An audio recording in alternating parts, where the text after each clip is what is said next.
Welcome students. तो last lecture में मैंने आपको बाउंडेड सीक्वेंस के बारे में बताया था।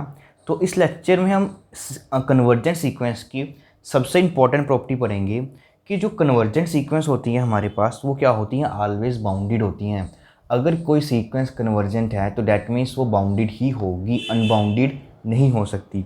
तो देखिए इसका प्रूफ काफ़ी ईजी है, स्टार्ट करते हैं।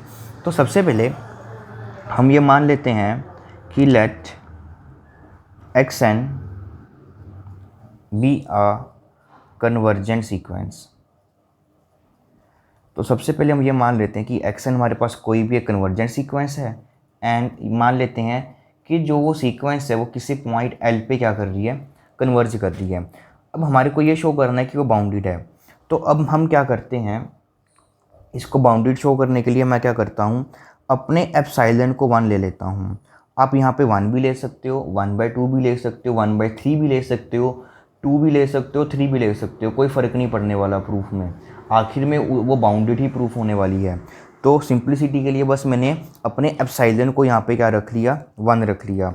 अब देखिए अगर एप्सिलॉन यहाँ से मेरे पास 1 रहेगा तो सीक्वेंस तो इस पॉइंट पे कन्वर्ज कर रही है। तो डैट मीन्स अब की बार फिर से मेरे को एक ऐसी स्टेज मिलने वाली है, एक ऐसा नेचुरल नंबर मिलने वाला है, belongs to set of natural number such that कि जब मैं इस नेचुरल नंबर से अपनी सीक्वेंस को स्टार्ट करूँगा, इस नेचुरल नंबर से सीक्वेंस को स्टार्ट करेंगे तो सीक्वेंस के जितने भी ये मेंबर्स होंगे हमारे पास, उसका इनसे जो डिफरेंस रहेगा वो आपके पास क्या हो, लेस देन एप्सिलॉन। और एप्सिलॉन हमने क्या माना है, 1 माना है।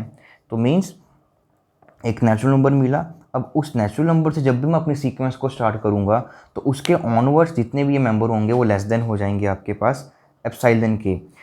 और उसके बाद देखिए मेरे को बाउंडेड सीक्वेंस के लिए मेजरली यही प्रूफ करना है ना कि मॉड ऑफ एक्स एन का बाउंड चाहिए किसी तरह से। तो अब देखिए मैं क्या करता हूँ यहाँ से, अब जो ये सीक्वेंस है वो ये सब किसके लिए काम कर रहे हैं, अब सिर्फ जब इस स्टेज के बाद वाली सीक्वेंस के लिए काम करेंगे। तो जब n मेरे पास ग्रेटर दैन इक्वल टू इस नेचुरल नंबर से बड़ा होगा तो उसकी कॉरस्पॉन्डिंग टर्म्स एक्स एन होंगी जो इसमें लाई कर रही हैं। तो अब इसको मैं कैसे लिख सकता हूँ, मॉड ऑफ एक्स एन जो मेरे पास ये नंबर पड़ा था इसमें मैं -l और +l ऐड कर देता हूँ ताकि मेरे पास एक्स एन -l बन जाए। और ये आगे आपके पास लेस देन और इक्वल टू हो जाएगा mod of x n -l plus mod of l।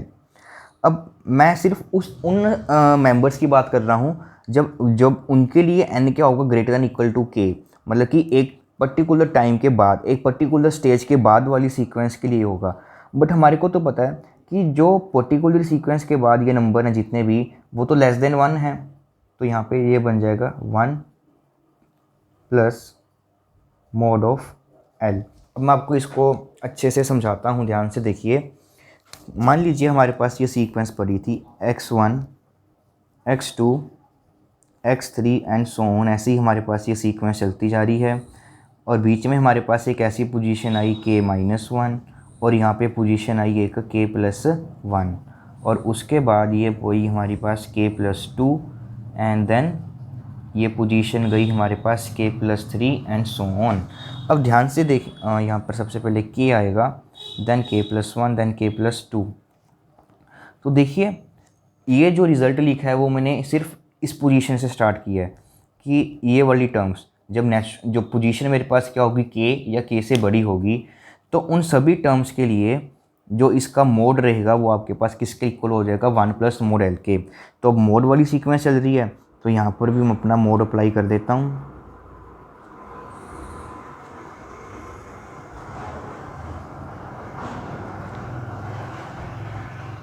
तो ये अपनी मोड वाली सीक्वेंस आ गई। तो मीन्स मैंने ये शो कर दिया यहाँ से कि जब भी जो पोजीशन है मेरे पास वो इस केस से बड़ी रहेगी तो उनके लिए जितनी भी यहाँ से चलने वाली जितनी भी ये टर्म्स हैं वो सभी के सभी क्या रहेंगी आपके पास, 1 प्लस मोड l से कम रहेंगी। मीन्स यहाँ से ऑनवर्ड जितनी भी ये सीक्वेंस मेरे यहाँ से गई, जितनी भी ये वाली सीक्वेंस के मेंबर्स आगे तक आपके पास चलते रहेंगे, ये सारे के सारे जितने भी मेंबर्स हैं, ठीक है, वो सारे के सारे किससे कम रहेंगे, 1 प्लस मोड ऑफ l से। तो मीन्स इतने मेंबर्स के लिए तो हमारे को क्या मिल गया, एक उसका अपर बाउंड मिल गया, एक लोअर बाउंड भी मिल गया और अपर बाउंड भी मिल गया इन सीक्वेंस के लिए। मोड लगा दिया ना, तो मीन्स ये वाली सीक्वेंस तो जितनी भी मेरे पास पड़ी हैं यहाँ से, ये जितनी भी सीक्वेंस ऐसी मेरे पास ये पड़ी हैं, मेंबर्स पड़े हैं, वो हमारे पास 1 प्लस मोड एल से उनका जो मोड है वो तो पक्का इनसे लेस रहने वाला है। अब उसके बाद ये हमारे पास क्या बचेंगी, इधर कुछ फाइनाइट नंबर ऑफ टर्म्स बचेगी। अब इधर की ओर हमारे पास क्या बचेगी, कुछ फाइनाइट नंबर ऑफ टर्म्स बचेगी। तो अब मैं क्या करूँगा, देखो ये फाइनाइट नंबर ऑफ टर्म्स पड़ी हैं। अब मैं क्या करूँगा, जो भी ये नंबर आएगा और इनमें से जो भी नंबर होगा मैं क्या कर लूँगा, इनमें से सबसे बड़ा नंबर ले लूँगा। कुछ फाइनाइट नंबर्स होंगे और फाइनाइट नंबर में हमेशा कुछ ना कुछ उससे सबसे बड़ा नंबर मेरे पास आने वाला है। तो इनमें से मैं क्या करूँगा, सबसे बड़ा नंबर ले लूँगा। और वो बड़ा नंबर से क्या होगा कि अब की बार ये पूरी की पूरी सीक्वेंस उस बड़े वाले नंबर से छोटी हो जाएंगी। तो डैट मीन्स अब m को मैं क्या मान लूँगा, मैक्सिमम मान लूँगा जो मेरे पास ये टर्म्स पड़ी हैं।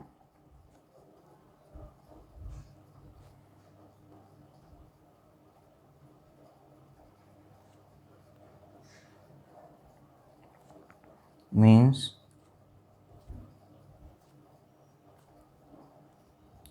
जो भी ये नंबर पड़े हैं, इन नंबर में से, फाइनाइट नंबर में से जो भी सबसे बड़ा नंबर मेरे को मिलेगा उसको मैं अपना m मान लूँगा। अब ये नंबर तो पक्का ही इससे बड़े होने वाली हैं और m इनसे सबसे बड़ा है। तो यहाँ से मैं ये बोल सकता हूँ अब की बार कि ये जितने भी सीक्वेंस के मेंबर्स मेरे पास रहेंगे xn, उनका मोड पक्का ना पक्का इस m से क्या रहेगा, ऑलवेज स्मॉलर रहेगा। ठीक, यहाँ से xn जो था वो 1 प्लस मोड l के स्मॉलर था, वो सिर्फ इन टर्म्स के लिए था जो यहाँ से आई। इनके लिए तो भी मेरे को एक अपर बाउंड ढूंढना पड़ेगा। तो अब की बार मैंने क्या किया, इनका एक फाइनाइट नंबर ऑफ टर्म्स हैं, इनका जो सबसे बड़ा नंबर होगा वो इनका अपर बाउंड बन जाएगा और इसका भी अपर बाउंड पड़ा है। तो मैंने क्या किया, इन दोनों के में से जो भी बड़ा होगा नंबर उसको अपना m मान लिया। इस नंबर का अपर बाउंड ये पड़ा है और इन नंबर्स का कोई भी अपर बाउंड एग्जिस्ट करेगा। इन दोनों में से जो भी बड़ा होगा वो इन सब में से बड़ा होगा और उसको ही मैंने m मान लिया। और जितने भी ये मेंबर्स रहेंगे अब इस m से बड़े रहेंगे। और अब मैं यहाँ पे लिख सकता हूँ ये किसके लिए वैलिड होगा, for all n belongs to natural के लिए, क्योंकि अब की बार ये मैंने जितने भी मेंबर्स थे सभी के लिए अपर बाउंड ढूंढ लिया एक ऐसा। तो डैट मीन्स xn जो सीक्वेंस है वो less than equal to m हो जाएंगी हमारे पास for all n belongs to natural के लिए। और यहाँ से मेरा प्रूफ हो गया कि ये सीक्वेंस आपकी क्या रहेगी, एक बाउंडेड सीक्वेंस रहने वाली है। तो मीन्स कोई भी एक सीक्वेंस अगर वो कन्वर्जेंट है तो यहाँ से वो पक्का क्या होगी, बाउंडेड होगी। अब देखिए इस रिज़ल्ट को मैं इस तरह से भी यूज़ कर सकता हूँ शो करने के लिए कि कौन सी सीक्वेंसेस बाउंडेड नहीं होंगी। ठीक, देखिए ध्यान से।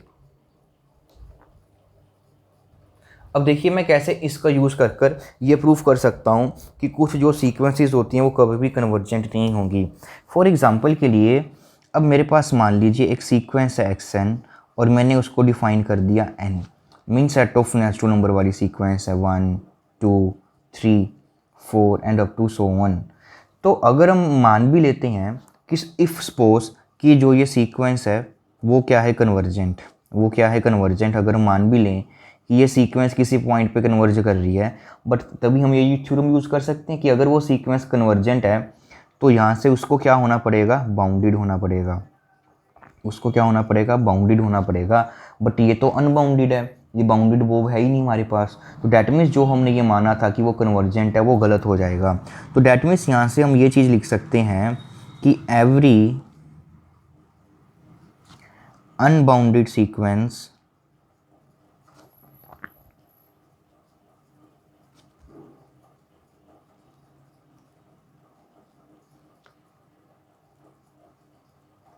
कांट बी, ऐसे लिख दो, unbounded sequence can't be convergent.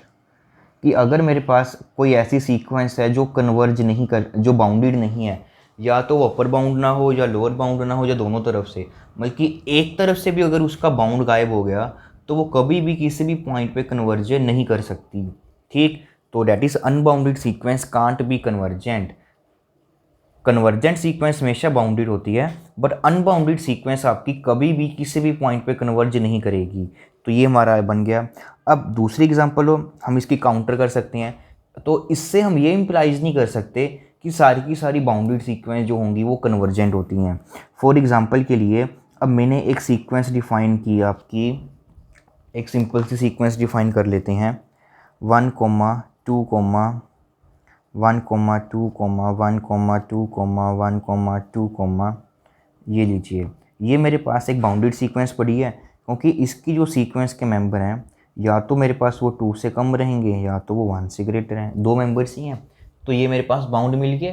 तो यहाँ से जो ये सीक्वेंस मैंने लिखी वो आपके पास क्या होगी, एक बाउंडेड सीक्वेंस होगी, बट ये कन्वर्जेंट नहीं है क्योंकि इसके 2 लिमिट पॉइंट्स आ रहे हैं आपको 1 एंड 2, और सीक्वेंस हमेशा सिर्फ एक ही पॉइंट पे कन्वर्ज करती है, लिमिट पॉइंट पे। और हमारे को वैसे भी हमने प्रूफ किया हुआ कि ये सीक्वेंस कभी भी कन्वर्ज नहीं कर सकती, और ये बाउंडेड है बट कन्वर्जेंट नहीं है। तो डैट मीन्स यहाँ से हमारे पास ही कुछ इंपॉर्टेंट रिजल्ट आते हैं यहाँ से, ध्यान से बाउंडेड के साथ, कि अगर मेरे पास सीक्वेंस जो है वो कन्वर्जेंट है, अगर सीक्वेंस क्या है कन्वर्जेंट, तो वहाँ से मैं इम्प्लाइज कर सकता हूँ कि वो जो सीक्वेंस होगी आपकी वो होगी बाउंडेड। और अगर मेरे पास यहाँ से कोई किसी सीक्वेंस पड़ी है जो क्या है बाउंडेड, तो यहाँ से मैं ये इम्प्लाइज नहीं कर सकता कि वो कन्वर्जेंट भी होगी। अगर कोई सीक्वेंस बाउंडेड है तो वो कन्वर्जेंट हो भी सकती है और नहीं भी हो सकती। बट अगर मेरे पास कोई भी सीक्वेंस आपके पास क्या आ गई अनबाउंडेड, अगर सीक्वेंस अनबाउंडेड है तो हम लिखेंगे कांट बी कन्वर्जेंट, वो सीक्वेंस कभी भी आपकी कन्वर्जेंट नहीं होगी। तो ये सबसे इम्पोर्टेंट रिजल्ट्स हैं, और इसको आपको बेटा पूरी की पूरी रियल एनालिसिस में यूज़ होंगे और हमेशा याद रखना है, काफ़ी काम के रिजल्ट्स हैं ये।